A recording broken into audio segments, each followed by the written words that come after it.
그만 일어나. 오늘은 빨리빨리 끝내고 갈 거야. 시간을 엄청 쏟고 있는 건요, 시간 관리가 되고 있는 거예요. 안녕하세요. 최명기의 마음 편한 TV 구독자님들. 오늘도 만나 뵙게 되어서 반갑습니다. 오늘은 제가 시간을 어떻게 하면 잘 관리할지, 그러나 단순한 시간 관리가 아니라 우리에게 진정 행복을 갖다 줄 수 있는 진정한 시간 관리에 대해서 오늘은 얘기 나눠보고자 합니다. 요거는 실제 시간과 머릿속에 있는 내 시계가 잘 맞지 않아서 그렇습니다. 너무너무 지겨워요. 1시간은 흐른 것 같아요. 그러나 시계를 보니 30분밖에 안 흘렀어요. 매번 약속에 늦는 이유는요, 내 머릿속에 있는 시계와 실제 시계가 다르게 돌아가기 때문입니다. 그러나 반대의 경우도 있습니다. 나는 너무 내가 재밌는 걸 하고 있어요. 그래서 한 30분 지났나 보다 했어요. 그러나 1시간 지나가고 있는 거예요. 어떤 분은 사실은 5분밖에 시간이 안 지났는데 맨날 10분이 지난 것처럼 행동해요. 막 주위 사람들을 재촉하겠지요. 늦으면 어떡하니, 늦으면 어떡하니.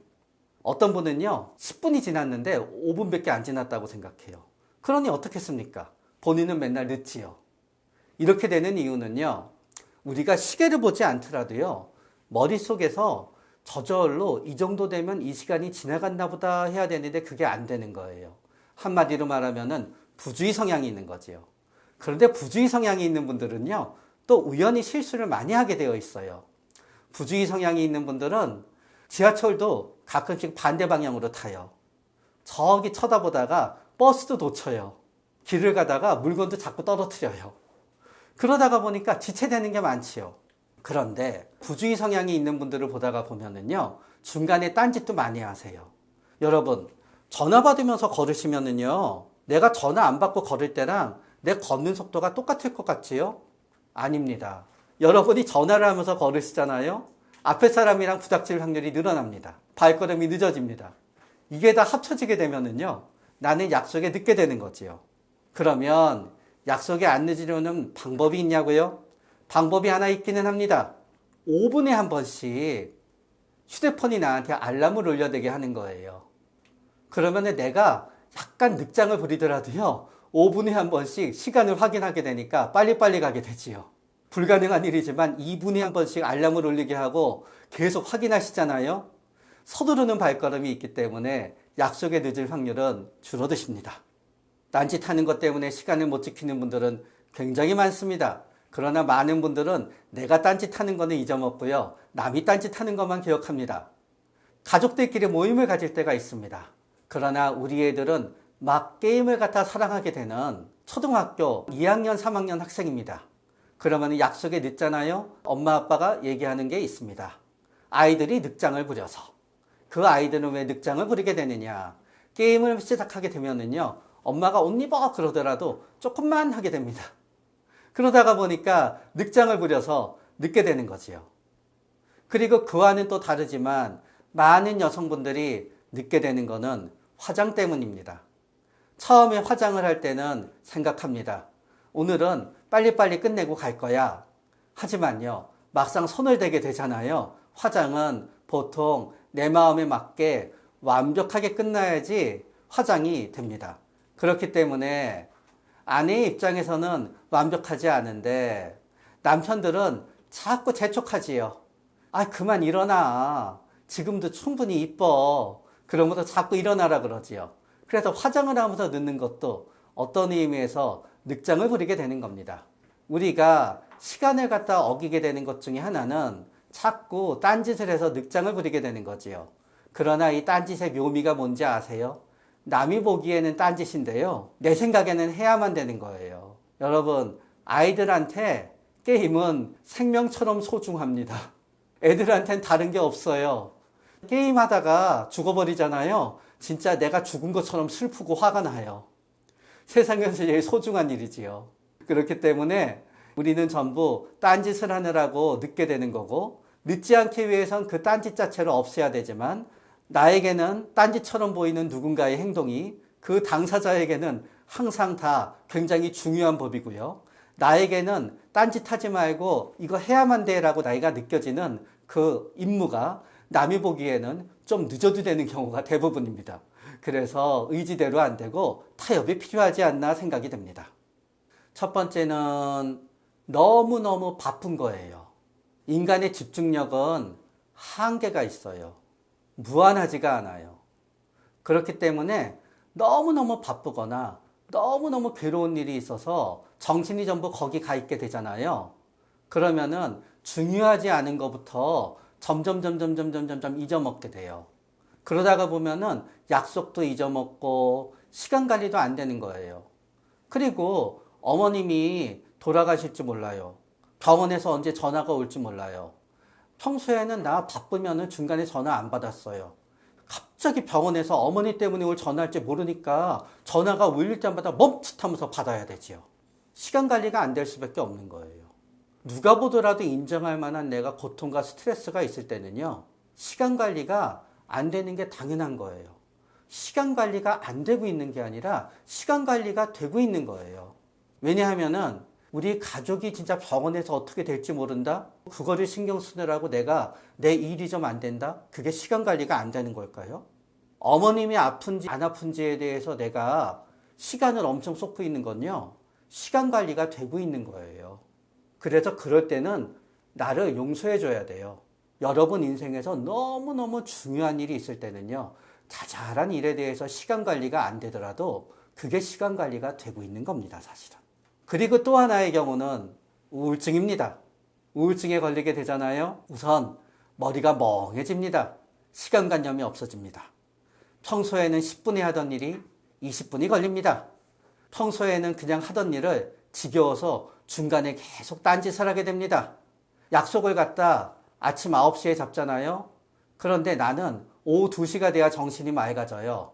9시에 하기로 한 회사 면담을 갖다 빵꾸내기도 합니다. 그러고 나서 그날 밤에 컨디션이 새벽 1시가 됐을 때 좋았을 때는 후회하지요. 그리고 또 그 다음날 아침에 스케줄을 잡습니다. 또 빵꾸가 납니다.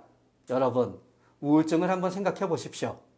치료받으면 한 달 안에 70%의 확률로 여러분은 다시 시간 관리가 잘 되는 여러분으로 돌아갑니다. 그러나 여러분, 치료받지 않더라도요, 10명 중에 7명은 1년 안에 좋아지게 마련입니다. 그래서 여러분이 열심히 하던 일을 시간 관리가 안 된다는 거로 내가 열정이 없나 봐 하고 때려치거나 포기하지 마시고 조금만 더 끈기를 갖고 기다려 보십시오. 그런 경우에 가장 흔한 경우는요, 여러 사람이 나한테 일을 시킬 때 그럽니다. 한 사람이 나한테 일을 시키잖아요. 그 사람은 어느 정도까지 내가 일을 할 수 있는지 사정을 봐줘요. 그러나 나한테 일을, 사장님도 나한테 일을 던져주고 부장님도 나한테 일을 던져주고 과장님도 나한테 일을 던져주잖아요. 그 사람들은 각각의 입장에서 자기 일이 제일 소중하지 내가 전체 일할 수 있는 시간이 제한되어 있다는 걸 생각해 주질 않아요. 나는 다른 사람 일 전부 다 하고 한 사람 일만 못 해주잖아요. 그 한 사람한테 내가 게으른 사람이 돼버리는 거예요. 그렇기 때문에 이럴 때는요, 일의 우선순위를 갖다 나눠야 돼요. 첫 번째 일, 꼭 해야만 되는 일입니다. 꼭 해야만 되는 일의 기준은 몇 가지로 나눠질 수 있습니다. 누군가 시키는 일을 안 합니다. 그 누군가가 나를 엄청 괴롭힙니다. 그래서 내가 죽고 싶어집니다. 그 사람으로부터 나를 보호할 수 있는 다른 방법이 생기기 전까지는 그 사람의 일은 해결해야 됩니다. 안 그러면 내가 고통에 빠지니까요. 이 일은 딱 봤을 때 성과가 숫자로 딱 드러나는 일이에요.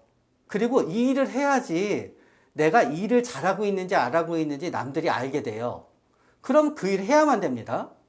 내가 만약에 마케팅으로 이 회사에 취직했더라도요, 작은 회사에서는 그냥 잡일이 막 던져져요.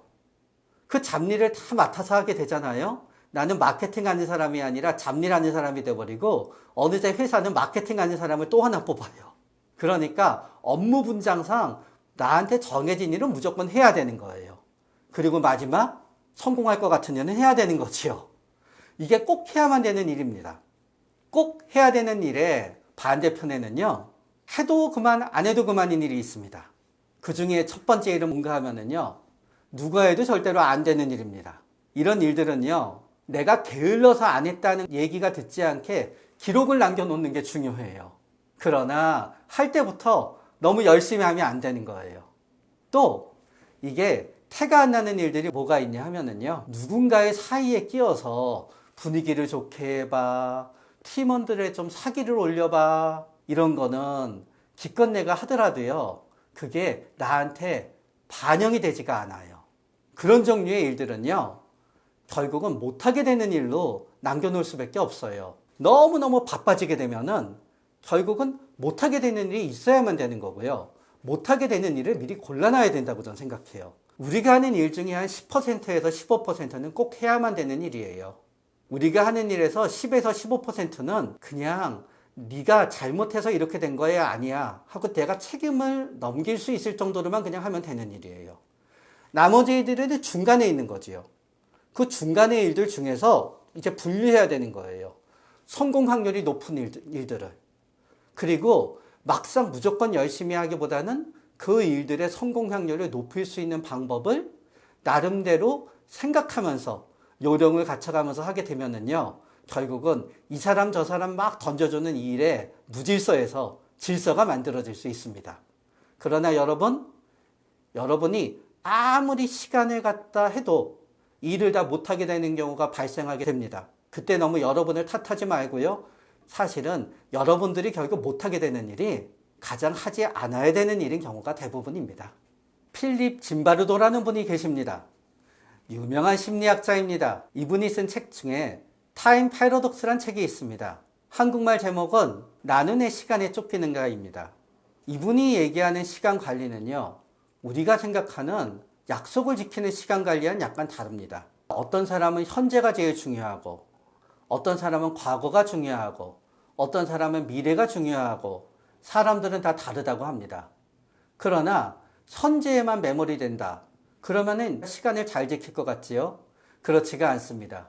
과거에서 배우지 못하고 미래에 대한 계획이 없다가 보면은 결국은 인생이란 시간 관리에 있어서는 실패하게 되는 겁니다. 그래서 이분은 사람들마다 있을 수 있는 시간관에 대해서 검사를 해서 분류합니다. 첫 번째는 과거입니다. 과거 부정적, 과거 긍정적 나눌 수 있습니다. 그 다음은 현재입니다. 현재 쾌락적, 현재 숙명론적. 현재 숙명론적, 좀 말이 어렵지요? 그냥 의무적으로 주어지는 일을 무조건 다 해야 돼. 나한테 주어진 일들과 과제를 숙명처럼 받아들이면은 숙명론 쪽이고요. 아유, 좀 놀지 하면은 현재 쾌락적입니다. 그 다음은 미래지향적, 초월적 미래지향적입니다. 미래지향적은 우리가 현실적으로 돈을 갖다 언제까지 얼마를 모으지? 미래지향적이고요. 초월적 미래지향적은 좀 구름 잡는 겁니다. 이분들이 얘기한 가장 황금 비율의 시간관은 다음과 같습니다. 강한 과거 긍정적 시간관, 비교적 강한 미래지향적 시간관, 비교적 강한 현재 쾌락적 시간관, 약한 과거 부정적 시간관, 약한 현재 숙명론적 시간관. 과거의 대부분은 긍정적으로 생각해야 된다는 거지요. 그러나 과거에서 배움이 있어서 과거의 고통에서 피하기 위해서는 약한 과거 부정적도 필요한 겁니다. 미래에 대해서는 미래지향적이 필요하지만 그게 매우 강할 필요는 없다는 거지요. 그러나 현재가 조금 재미있어요.